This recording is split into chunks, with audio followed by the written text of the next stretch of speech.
পাকিস্তানি সেনাবাহিনীর তীব্র লালসার লক্ষ্যবস্তু ছিল এদেশের যে কোনো নারী। গৃহবধূ থেকে স্কুল কলেজের ছাত্রী, প্রৌঢ়া থেকে কিশোরী, কেউই তাদের হাত থেকে নিরাপদ ছিল না।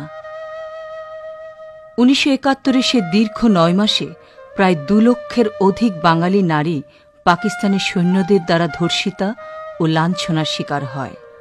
পাকিস্তান সেনাবাহিনীর উচ্চ পর্যায় থেকেও ধর্ষণের ব্যাপারে অনুমোদন ছিল।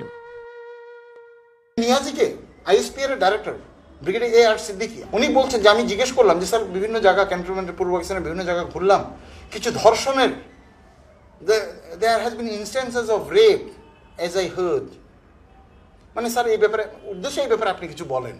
নিয়াজি বোস্টফুলি গর্বের সাথে সে বলে যে আমি তো সৈনিকদের জিজ্ঞেস করি যে what is your last night harvest, অর্থাৎ কয়টা মেয়েকে রেপ